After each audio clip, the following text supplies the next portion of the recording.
have hit record, and did that work? It did work. So it's running. Last time when we were actually like in the classroom, we talked about fusion and fission. Okay. Yes. And we pulled things together and made sure to understand this basic graph. I'm just going to just briefly repeat this idea. And the rough shape was something like this. Okay, where we have two axes here. And I said this was one of the most important graphs in the history of science. Fine. So down here we have nucleon number. And over here we have mass per nucleon over here. Okay, and a couple important points in this here. Well, actually the only really important point was this bottom point. Because here is iron. If you don't get anything important out of this graph besides this idea, it's that elements that are above iron, if they fission, it's exothermic. So over here, fission is exothermic on that side. And elements that are below iron, going down this way, fusion is exothermic.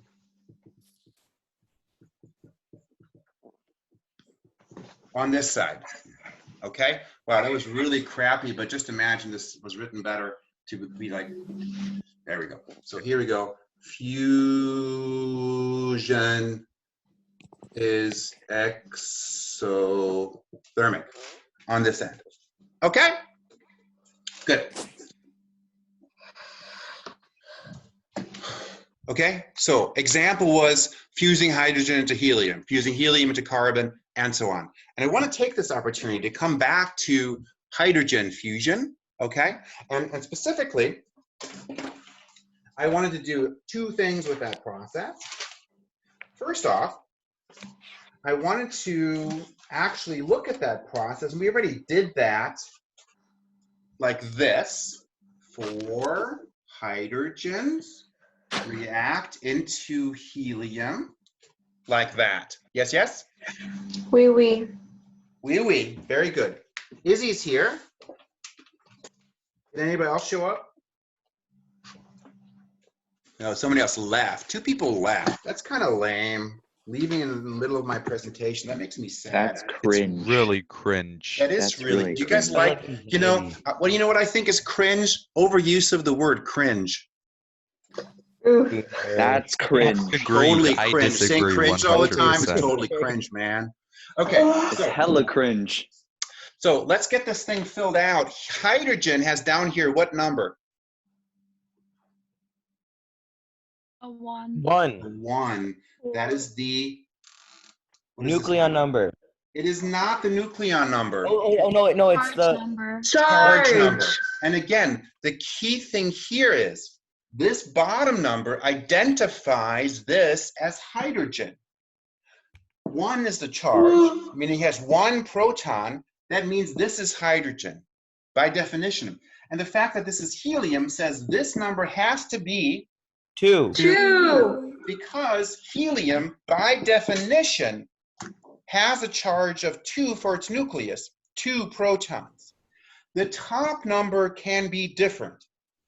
Now, normal hydrogen has what number up here? 1. 1. Because normal hydrogen has how many neutrons? 0. 0. That's normal. But you could have hydrogen with 1 neutron, then you call it deuterium, or 2 neutrons, and then Tritium. tritium. Over here, for helium, what's the normal number up here? 4. 4. And again, same thing applies. You have other isotopes of helium that have a different number of neutrons. What number of neutrons does this helium have? 2. 2. It Yeah. could have 3, in which case this number would be 5, or it could have 1, and then this number up here would be 3. Those are the 3 isotopes of helium of significance. Sometimes we call those, like for hydrogen, there's a special name. Hydrogen with a nucleon number of 2 is called deuterium. Okay, but a lot of times we don't have that. So we call helium with 4 nucleons, helium 4.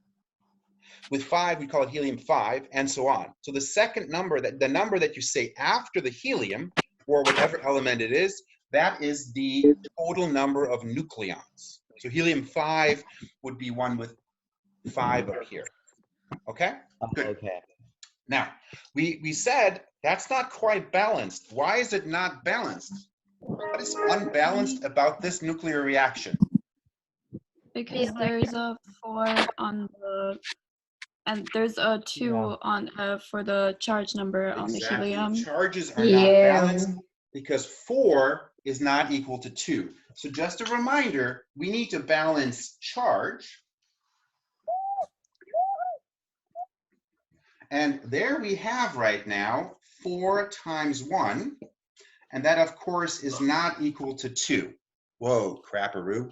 That's kind of there we go. That's some rocket science math right there. Thank you. That's very, very not bad, right? So we got to have up here another number. So we have a -2 here. So we need to have 2 times -1.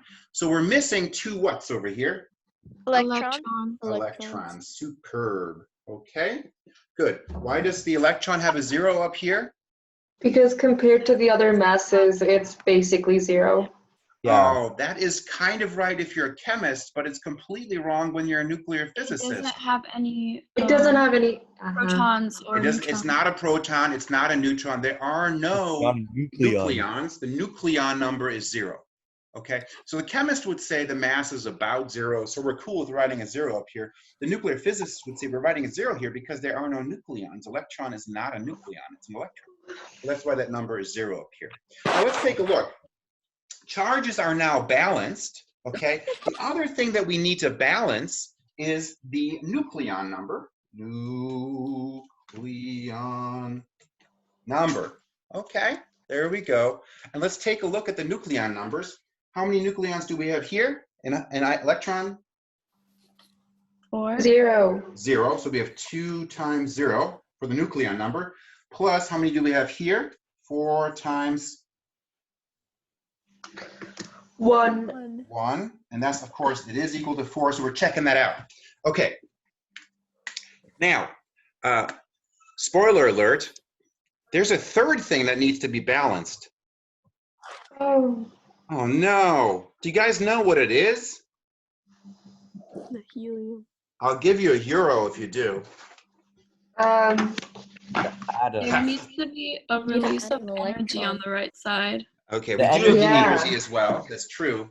But there's actually another thing that's missing. So there's energy as well, but there actually are particles missing. And the particles that missing are leptons. Radiation. No, not radiation. It's Oh. leptons. Okay, so here's the trick. What are leptons? Exactly. Like, who knows that crap? So there are Aren't they like- Aren't they the things that like protons and neutrons are made of? No, wait, aren't those quarks though? So let's take a look. We said charge has to be balanced. We said nucleon number needs to be balanced. And in the nucleon number, we said electrons are not nucleons, right? Well, They're there's something. leptons. If they're not nucleons, what are they? Leptons. They're leptons. That's right. So lepton number has to also be balanced. Okay? Yeah. So we need to have actual leptons that balance this out. Let's have a count. Now, we already said that hydrogen, whoa, there we go. Hydrogen nucleus is made up of nucleons. Hello, it's a nucleus. Helium nucleus is made up of nucleons. Hello, it's a nucleus. Makes sense? Electron is made of leptons. So we have 2 leptons down here. So we have 2 here. And on the right side, do we have any leptons on the right side? Is there anything left? Yes. Right. There must be Mhm. something missing here. We Okay? have 2. Do you have it?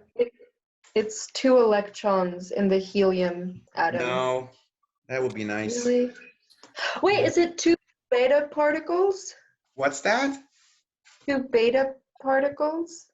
What are beta particles? Beta particles are the same thing as electrons. Okay, so let's just hold on. Here, why don't I just tell you? Yeah, please. So let me ask you this much. This thing that we're going to write down, we're going to have 2 of it, 2 questions. One, what is going to be its charge number? 2. Negative 0. 1. It better be 0 because we went through all this trouble of balancing the charge. This new thing better not have a charge. Agreed? That would be bad. Yes.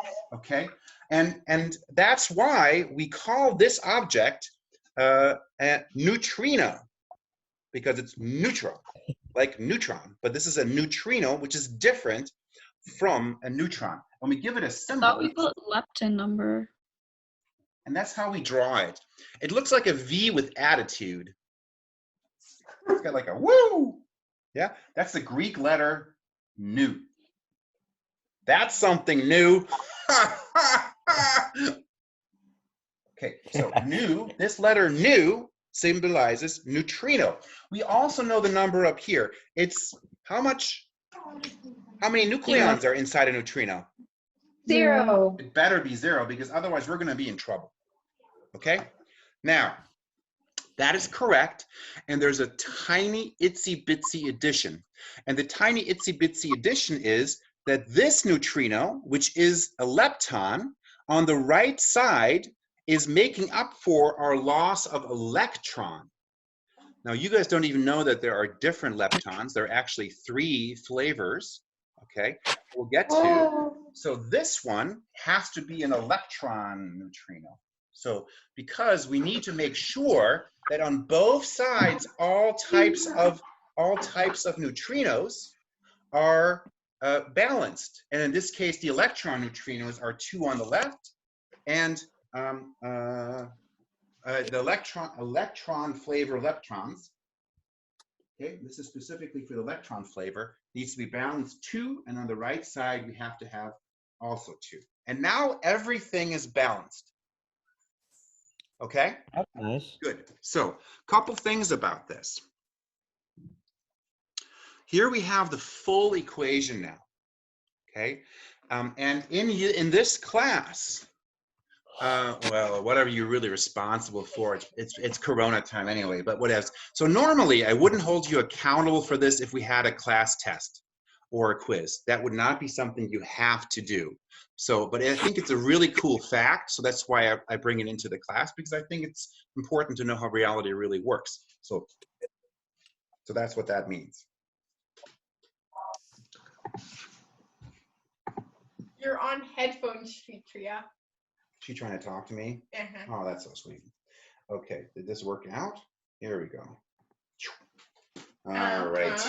Sorry, I had to give my kid an extension on their phone. Okay, so. He's in a Zoom call. Okay, good. So, right, there we are, neutrinos. Good. So you wouldn't be responsible for this either way, but it's a cool fact. Now you say, what the bleep are leptons? Except you know that electrons are leptons and neutrinos are leptons. Okay, so we're going to do just a second of talking about the real nature of the universe. Whoa. Gong, gong, gong. Because you now know everything is made up of. Yay! Yeah, okay, that was enthusiasm. I like that. So See, now we there are need two types of matter, and that's it. That's all there is. Okay, and you already have talked about, whoa, now right down here, it's visible? Yeah, dude. So we got leptons that show up. Yay! And there are exactly 6 leptons. Okay, and we already had the electron, and we also had the electron neutrino.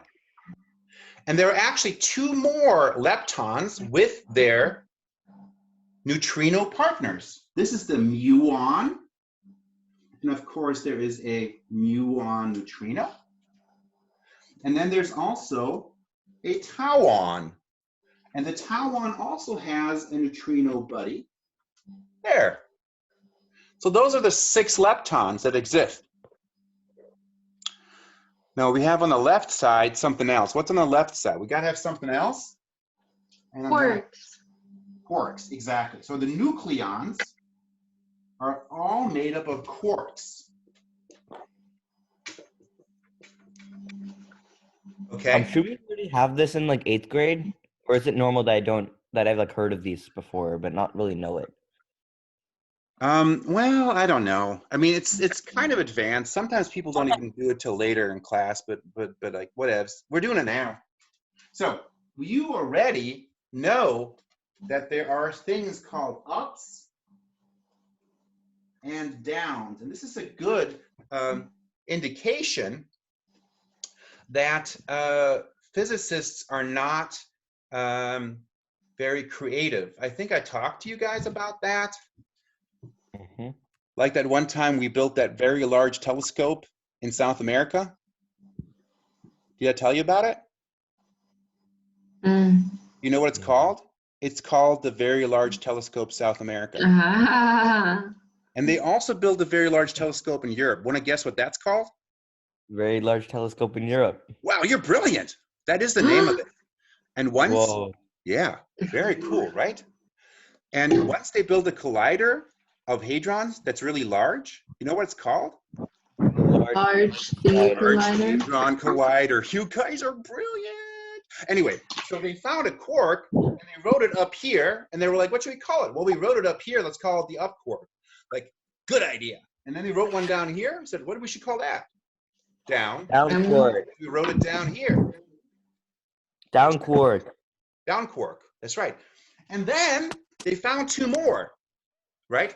And they had another one to write up here, and they were like, we can't call it up. We already did that. So they called it, you want to guess what that stands Upright. for? The upright. No, this is up, down, and then this is T and B. What's that stand for? Top. Top, And bottom. correct? And bottom, Bottom. right, because they wrote it on the top and they wrote it on the bottom. Isn't that cool? Physicists, they're awesome. And even better, they then ran out of words because they're like, then we have 2 more, right? So we're like, oh, let's be creative. Which is a little strange. You guys agree? Uh-huh. So they call this the strange quark. And at the same time, this mixture, right, of being totally uncreative and trying to be really funny is strange, but it's also a bit charming, don't you think? What's that? You take This is the charm quark. So up, down, top, bottom, strange charm. Don't ask me why, that don't make no sense. Okay, so those are the 6 quarks and those are the 6 leptons. And all matter is made up of a mixture of these. Where Wow. the thing here is, for us, everything happens here. Everything you interact with every day is this and this, okay? Oh, when we think about stuff like your computer, you, pen, all that's up and down quarks and electrons. And the other stuff is exotic in that sense. Okay, so, all righty. I'm going to now stop recording.